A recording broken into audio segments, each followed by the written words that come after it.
station. How do you spell dysfunctional? Jets, Jets. Hit the open, baby. Live from the Anajar and Levine Accident Attorney Studios. The man your man could smell. Theo Dorsey is theoretically speaking. But are you a different animal and the same beast? Streaming live on YouTube. You're gonna break up with me because of what I do on the radio? Here's Theo Dorsey.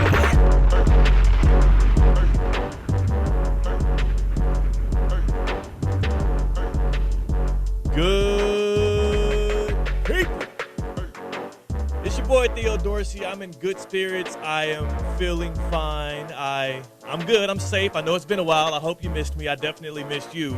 But I'm on the road. I'm on the road out here in Houston, Texas. Our partners, our friends, our buddies at ESPN 97.5, actually the very first place I ever earned an internship. They are hosting me here today, so a very full circle moment. Very happy to be back. And, of course, back in West Palm Beach because he's not afraid of hurricanes like I am. He has no fear in his blood, no fear in his veins, and, in fact, he has the second-best quarterback in the league steering the ship for his team. It's C-Cat on the ones and twos on the other side of the glass. How you feeling on this Victory Tuesday following me not talking to you since your Ravens did the big one against those Bengals? Yeah, long time no talk. I'm still buzzing over Lamar Jackson's stiff arm, that Bengal to the turf. Fire it across his body against all football rules for a touchdown. Yeah. Oh, it felt good. Yeah, man, and you know what? Maybe we lead with that because there's nothing else going on right now in the NFL, right? Like, I mean, the Ravens getting revenge from Sam Hubbard because if you remember, that's the same Sam Hubbard who in the Tyler Huntley playoff game had the fumble 6 on y'all to shut everything down. It's the same guy. Lamar Jackson said, yeah, I ain't Tyler Huntley, buddy. I ain't Snoop. It's big dog season, and he made him look foolish. And it felt better with Kevin Harlan on the call as well. It feels like he's always attracted to those crazy games. That felt good, and I'm a Ravens fan, but Jets fans woke up with some big news. Oh, man. Here's what I don't understand about the Jets. Why do you keep playing in our face? It feels like they're doing what every single LeBron James led team does, and that's try to put on this facade like every decision that goes on in our organization doesn't run strictly through one guy, and that's 23 when it comes to LeBron James. Aaron Rodgers fired Robert Saleh this morning. The Jets didn't do it. Joe Douglas apparently didn't do it because the owner for the Jets, he came out in protection, I guess, of Joe Douglas and said this was all Big Woody making this shake, getting Robert Saleh out. But the 2-3 Jets, who are one win away from being the lead in their division in the AFC East, they fire Robert Saleh because clearly the problem with them wasn't the fact that Aaron Rodgers threw 3 interceptions, including a pick 6, in a 6-point loss to the Vikings out in London. It wasn't the fact that, yet again, the offense has been a unmitigated disaster, bottom 10 unit in the league, whereas the defense, which Robert Saleh is the mastermind of, is once again right amongst the top when it comes to competence, when it comes to EPA per play, and also when you just look at the eye test, the way that they were able to restrict the Vikings offense that had been guns blazing this season so far. It wasn't that. It was all Robert Saleh, and it's all because Aaron Rodgers apparently didn't like the guy enough, or he didn't cater to Aaron Rodgers' needs enough. Were you watching that broadcast? It was an early morning one out in London. I think a 9:30 kickoff when the Vikings and Jets played. Sure was. One of the things that stood out to me is they keep reemphasizing that this year Robert Saleh has decided he's going to be in all of the quarterback meetings, right? He's going to try and hover around Rodgers and the rest of the quarterbacks to get a good feel for them, to build a better relationship with Rodgers. And obviously it didn't work out. But even when I was watching that broadcast and listening into that fact and the fact that I've heard them say it on multiple broadcasts this year, it struck a chord with me because it helped me to realize who really has the keys and who really drives the ship out there in New York. And if it wasn't telling enough based off the fact that a guy like Nathaniel Hackett is still the offensive coordinator out there, if it wasn't telling enough that all of Rodgers' lackeys when it came to receivers or players that he liked are either headed to New York or in New York right now, it's clear and obvious that Robert Saleh knew his job security was strictly tied to one dude, and that was number 8. And now everybody's trying to act like that's not the truth. Everybody's trying to act like he's not culpable, and I'm not a damn fool, C-Cat. Like, I've had it up to here with the Jets, Aaron Rodgers, and the whole organization. I'm a little ticked off because I was foolish enough to say the Jets would win the AFC East this year. And even after the London loss, I was feeling good about my pick. I'm like, maybe they figure some things out. Maybe they go out and trade for Devontae Adams. But then I realized that this is a franchise that is now not just impatient, but the word I would use to describe them boys out there is starving. Yeah, that brother's starving. And I appreciate the tidbit there from X. That's what it is right now. They're a starving organization. It's been 13 years since they've made the playoffs. It's been longer than that. When was that when Joe Namath brought them the Lombardi Trophy? Was that like 1969, 1970? A while back, yeah. Yeah, that was a long time ago as well when Joe Namath made that promise, that proclamation, that prediction, and delivered on it. Broadway Joe, who's out here in Palm Beach County, who hopefully is listening right now as we just continue to pile on an organization that I hate to be that guy overreacting on a Tuesday, but I feel like the Jets season is now officially over because they're out there scrapping for answers when the answer feels clear and cut. You got a 40-year-old quarterback that inspires nobody in that locker room, that's been undermining his head coach since the start of this season, including in their one game that they looked competent, that they looked good. And I can't wait to bring in our guy Mike Tannenbaum, former general manager of the New York Jets, current front office insider, and just NFL analyst for ESPN and here on Theoretically Speaking to talk about what this dumpster fire is right now, because the only word I can use for the Jets following them not just firing Robert Saleh 5 games into the season when they're 1 game back for the division lead, also having him escorted out by security. That's what I was going to ask you if you knew those details. By security? Like why? What did Saleh do to them? Yeah, this is per NFL insider Jordan Schultz. He said his understanding is that Robert Saleh was fired this morning and escorted out of the building by team security. There was no meeting with players to inform them or anything like that. He was in the building for work, and then he was out of the building and out of a job. You come back from London, a tough loss to suffer from. Because if you're Saleh, you know what the reason was that y'all walked out of that stadium without a win against the Vikings, and it wasn't your defense. It wasn't your ability to lead or inspire a team or create a game plan. It was the fact that number 8, Aaron Rodgers, the Messiah, the savior of this franchise, the guy who, when he walked in that door, he said, yeah, I'm about to that Lombardi trophy over there look real lonely. Your boy might want to add to that trophy case. That guy has been a below-average quarterback 5 games through the season. And 3 interceptions and a pick 6 in a game that you need to win to create some leverage against a Bills team that is starting to open the door a bit. When you're looking at your division as well, the Dolphins, the door is wide open on blowing them out the water when it comes to your record. And the Patriots, who aren't really trying to win games this year, except for when they play the Bengals apparently. It was a season primed for the Jets to be good in. And this is overreaction. It was a misstep by them to do this early in the year and to quit on Robert Saleh, and it was obviously driven by Aaron Rodgers because 8 has the final say with everything that happens in that franchise. And I can't wait to bring in Mike Tannenbaum right here because I would have to ask him, as a guy that has worked in those front offices, as a guy that knows the league that well, what the hell has Aaron Rodgers done in this league, especially in the past 3 or 4 years, to deserve a key to a franchise in the biggest market in the biggest sport? What has he done to deserve all of the decision-making as well as everybody bending over, hand over knee to make sure that guy's comfortable and good, because he hasn't done it on the field this year. We haven't seen him do it on the field the past few years, and he's 40 years old, past his prime, and might be the 10th best quarterback in his conference. I don't agree with you. Not in the fact that Aaron Rodgers deserves to have the say, but I don't think this was an Aaron Rodgers blanket decision. This feels like an ownership who is panicking.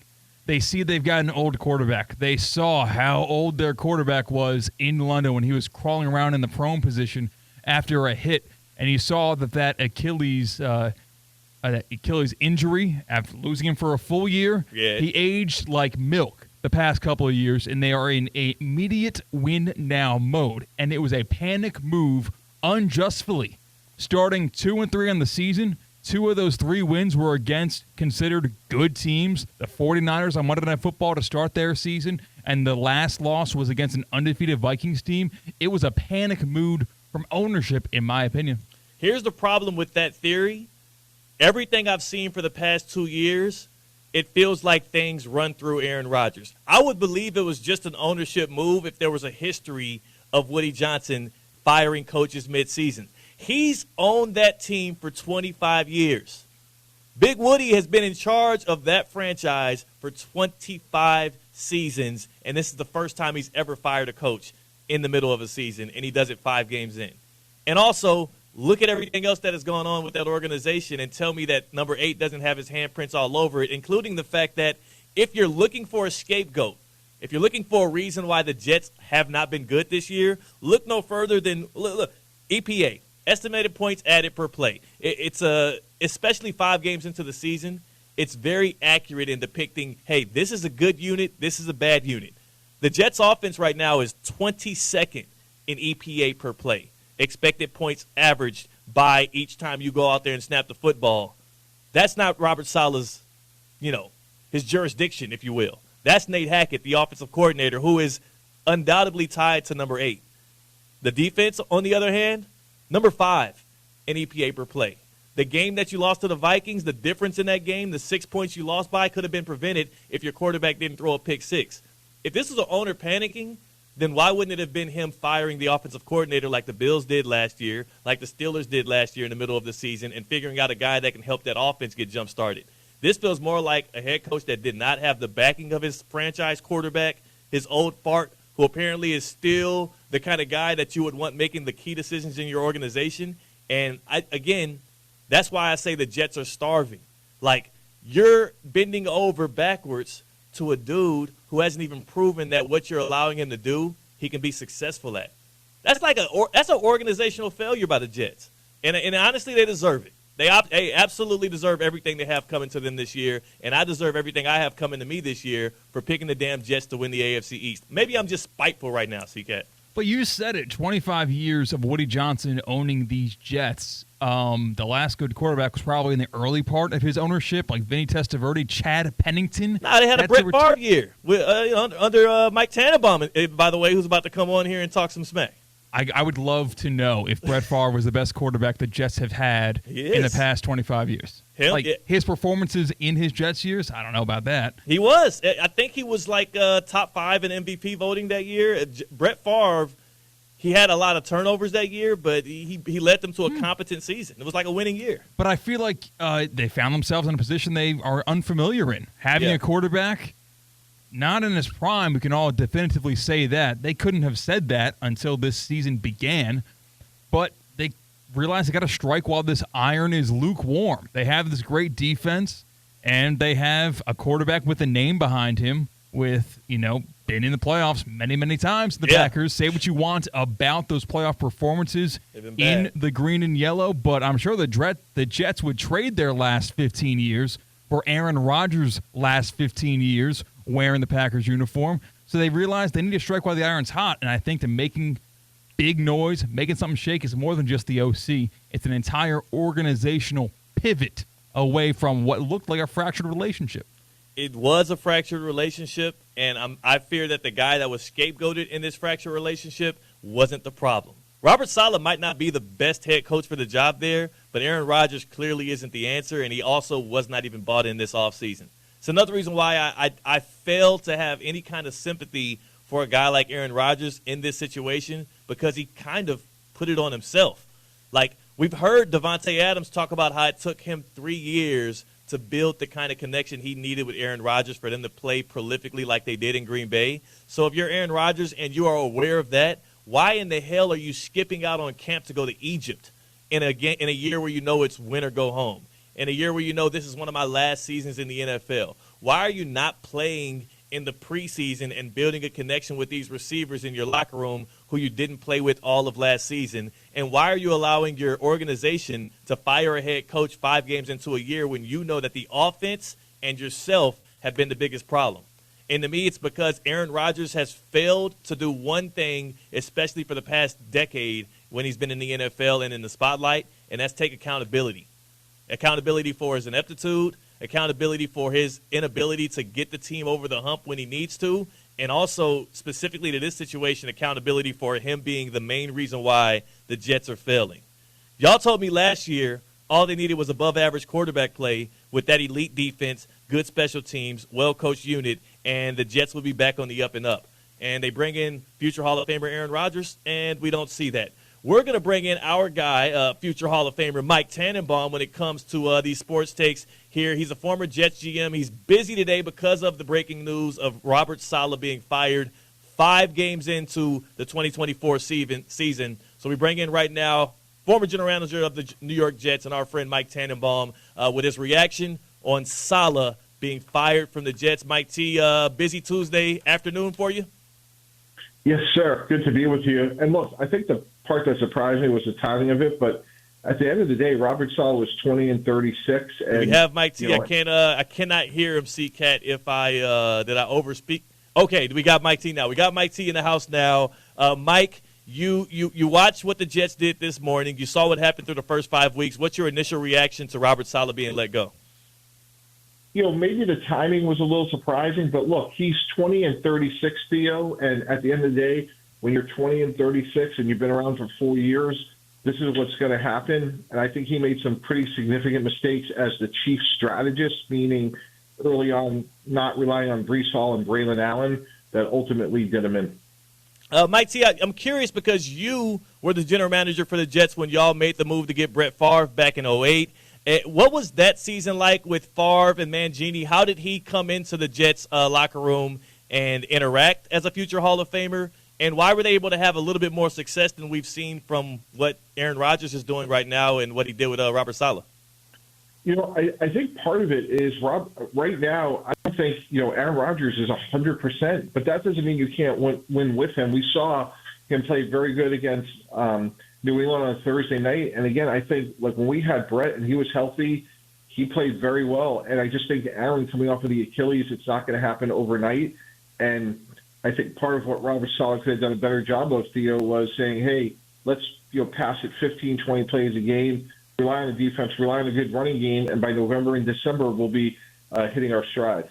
Now, Mike T, do you really believe Aaron Rodgers was the one that had the control over I said a Freudian slip there, that Robert Saleh was the one that had the control over how much the offense was passing or really anything that Aaron Rodgers was doing? Because from the outside looking in for the past 2 years, it feels like Rodgers is making not just personnel decisions, but he's the head of the offense as well.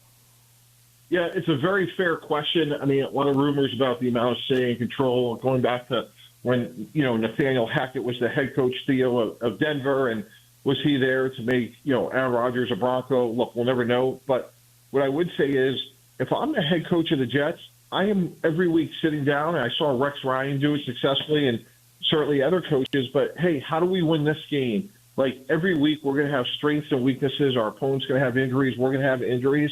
And that's the part to me that was disappointing. We didn't see sort of that game plan specific strategy. And I would bring Aaron Rodgers in as part of those conversations to say, hey, look, you're not 100% right now. We're playing a really good Viking pass rush. We can win this game, but let's all buy into the fact that we got to run the ball a lot more. Who do you think is most accountable for the fact that the Jets have started the season off at least, below expectations for them? Well, ultimately, it's the head coach. The buck stops with him. Aaron Rodgers could be playing better. There could be certainly better play calling, but when you sit in that seat, this day is going to come. You know that. And again, when you're 20-36, that's what happens. And certainly, is the roster perfect? No, but there's a lot of good players on that roster, and I think the head coach could have done a better job to get this team ready to go. Now, I'm curious too for you, how weird is it seeing the Jets, that organization that you worked for, you know them well, actually firing a coach 5 weeks in, like that? We've never seen them do that with the head coaching position. It's weird. It's disappointing, just from a standpoint of, this is a team that had high expectations, and clearly, they're not fulfilling them, and it's definitely disappointing to see. Now, what went into the firing of Eric Mangini after the 2008 season? I know that there was a 9-7 finish. You didn't get that last win against the Dolphins in the first year for Brett Favre there in New York. Why did Mangini? Why did y'all feel Mangini was culpable there? And is it any similar to Robert Saleh not being able to make good on the future Hall of Fame quarterback in the locker room?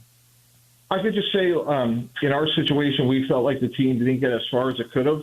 And Woody Johnson and I made that decision and felt like a guy like Rex Ryan could take us further. And that's a decision, Theo, that obviously worked out well. We got the back-to-back championship games. Coach Mangini got hired within weeks with the Browns. And we just felt like where we were, we could get further with a different head coach. Got you on that. And then the last question I'll have for you with this. With that move being made midseason and you saying it's a bit weird, is this a little bit of signaling? Because we heard it from Adam Schefter. This might be Aaron Rodgers' last year. Is this a bit of signaling from the Jets organization that they feel this is their last hurrah, their last chance to actually try and win a Lombardi trophy with Aaron Rodgers as their starting quarterback? Well, I think what it says to us, Theo, is that, hey, let's do something. Let's shake things up. If we beat Buffalo at home, a team that looked very vulnerable against Houston, we're in first place. So I do think there's, a little bit of, hey, we're going to create a sense of urgency, and this season isn't over yet. Mike T, appreciate you pulling up on us on this Tuesday. I know you got a busy TV schedule because of this huge news here. So we'll look forward to catching up with you next week. Okay, thanks so much, Theo. Really appreciate it. Yes, sir. That's my guy, Mike T. Joining us on the Baptist Health Hotline is every single time he pulls up on us, it's presented by Eisner Amper. And when he's on that Baptist Health Hotline, he spits facts. Mike T spits facts. He talks what he knows. I have to kind of believe him. Not only is it weird that the Jets made that move midseason like that, it does show that ownership might have felt this was inevitable down the line at some point, and they said, let's just rip the Band-Aid off. Now, having him walk off with security is a little bit weird, a little bit stressful. I have not been fired. So I don't know what that feeling would be like, but I also think if I were to be fired and they tried to walk me out with security, C-Cat, like I would have – how like when people you get angrier when somebody says, are you mad? Yes. And you're not even mad? I think that would escalate the situation for me. I know. Getting fired and have your things in a box. Yeah. And security walks you out because you can't steal anything, like as if I'm going to steal that roll of tape or those paper clips. Yeah. Yeah. I mean, again, if he were to steal anything from that team or that organization or that building that they would benefit from not having anymore, maybe it's his former OC, Nate Hackett.